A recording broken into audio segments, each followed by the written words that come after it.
তো আল্লাহ বলেন ইন্নাকা কাদিহুন ইলা রাব্বিকা কাদহান ফামুলাকি, হে মানুষ তুমি তোমার রবের কাছে পৌঁছা পর্যন্ত কঠোর পরিশ্রম করতে হবে, তারপরে তুমি তোমার রবের সাক্ষাৎ পাবে। তার মানে এই দুনিয়াটা হচ্ছে পরিশ্রমের জায়গা প্রিয় ভাইরা। এখানে পরিশ্রম না করলে সফলতার দেখা মিলে না। বাঁচতে হলে, সারভাইভ করতে হলে, টিকে থাকতে হলে আপনাকে পরিশ্রম করতে হবে। এই পৃথিবীতে কেউ কাউকে জায়গা করে দেয় না, এখানে জায়গা করে নিতে হয়, ঠিক কিনা বলেন?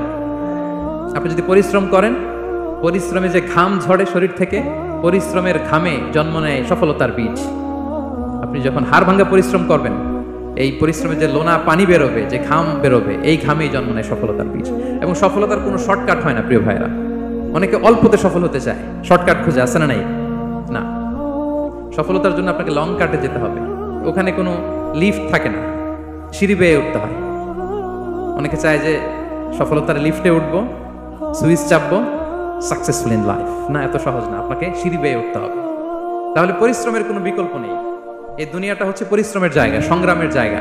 আপনি সফল হতে হলে আপনাকে পরিশ্রম করতে হবে, করতেই হবে। আর পরিশ্রমে কোনো লজ্জা নেই। আমি বিভিন্ন আমার আলোচনায় বলি, কাজে লজ্জা নেই। কিসে লজ্জা নেই? আওয়াজ করে বলুন সবাই। কাজে লজ্জা নেই। লজ্জা হচ্ছে অলসতায়, লজ্জা হচ্ছে হাত পাতায়, লজ্জা হচ্ছে অকর্মণ্যতায়। কাজে লজ্জা আছে? লজ্জা কিসে বলেন সবাই? লজ্জা হচ্ছে অলসতায়, অকর্মণ্যতায়। যারা কাজ না করে ফুটানি মারে, ওইটাতে লজ্জা। অনেকে আছে ফুটানি মারে, আছে না নাই? কাজ করে না, সব ফুটানি, এই ফুটানিতে লজ্জা। কিন্তু পরিশ্রমে কোনো লজ্জা নেই। এজন্য আল্লাহ তাআলা বললেন ইয়া আইয়ুহাল ইনসান ইন্নাকা কাদিহুন ইলা রাব্বিকা কাদহান ফামুলাকি, হে মানুষ তোমার রবের কাছে পৌঁছা পর্যন্ত তোমাকে পরিশ্রম করতে হবে।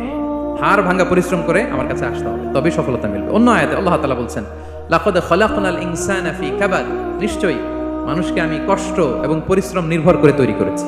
এই পৃথিবীতে টিকে থাকতে হলে তাকে পরিশ্রম করতে হয়, কষ্ট করতে হয়। এবং দুনিয়ার এই সাইকেলটা যদি দেখেন, দিন এবং রাতের যে সাইকেল, রাতকে আল্লাহ বানিয়েছেন ঘুমের জন্য, রেস্ট নেওয়ার জন্য, বিশ্রামের জন্য। আর দিনকে আল্লাহ বানিয়েছেন কর্মচঞ্চল করে, কাজের জন্য। দিনের মধ্যে কর্মস্পৃহা আছে। আল্লাহ তাআলা সূরা নাবাতে বলছেন ওয়াজআলনান নাহারা মাআশা, আমি দিনকে বানিয়েছি কর্মচঞ্চল। দিনে আপনি কাজ করবেন, হাড় ভাঙা পরিশ্রম করবেন, তবেই সফলতা ধরা দিবে, ঠিক কিনা বলেন? তাহলে প্রথমে আমরা জানলাম এই পৃথিবীতে পরিশ্রম করতেই হবে, পরিশ্রমের কোনো বিকল্প নেই। সফল হতে চাইলে কি করতে হবে? আওয়াজ করে বলবেন, কি করতে হবে? এবং ইসলাম এই পরিশ্রমকে উৎসাহিত করে, পরিশ্রমের মাধ্যমে যে ইনকাম, এটাকে উৎসাহিত করে। বিষ্ণু ইসা ইসলাম বলেন মা আকালা আহাদুন তাআমান কাত্তু খায়রান আইয়াকুলা মিন আমালি ইয়াদাই, মানুষ পরিশ্রম করে তার দুই হাত দিয়ে উপার্জন করে যে জীবিকা নির্বাহ করে, এর চেয়ে শ্রেষ্ঠ জীবিকা পৃথিবীতে আর নেই। আল্লাহু আকবার। আপনারা যারা কষ্ট করে ঘাম ঝরিয়ে উপার্জন করেন, এই পৃথিবীতে এর চেয়ে শ্রেষ্ঠ উপার্জন আর হতে পারে? পরিশ্রম করে ঘাম ঝরিয়ে আপনি যে রিজিক এর বন্দোবস্ত আপনার হয়, এই খাবারের চেয়ে শ্রেষ্ঠ খাবার পৃথিবীতে হতে পারে? এরপর বিষ্ণু ইসলাম বললেন ওয়া ইন্না নাবিয়াল্লাহি দাউদ আলাইহিস সালাম কানা ইয়াকুলু মিন আমালি ইয়াদি, আল্লাহর নবী দাউদ আলাইহিস সালাম তিনি নিজ হাতের উপার্জন থেকে খেতেন।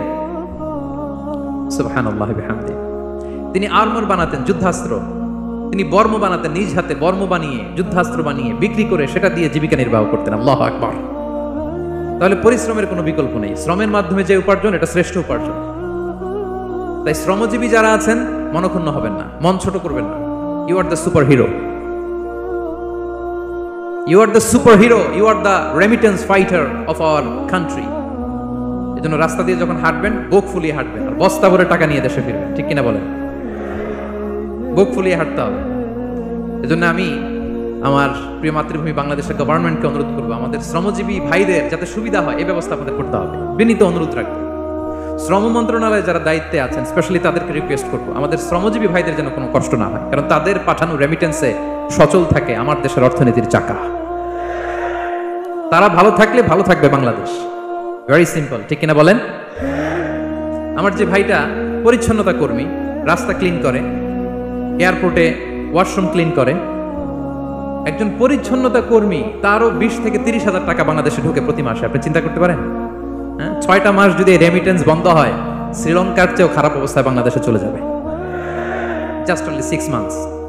ভয়ঙ্কর অবস্থা হবে বাংলাদেশে। এটা আল্লাহর পক্ষ থেকে একটা স্পেশাল রাহমা, মার্সি এন্ড ব্লেসিংস, যে আমাদের রিজিকের তাগিদায় সারা বিশ্বে যে কাজ করতে হয়, আমরা কাজ করি আর দেশে টাকা পাঠাই, আর সচল থাকে আমার দেশের অর্থনীতির চাকা, আলহামদুলিল্লাহ পড়ে।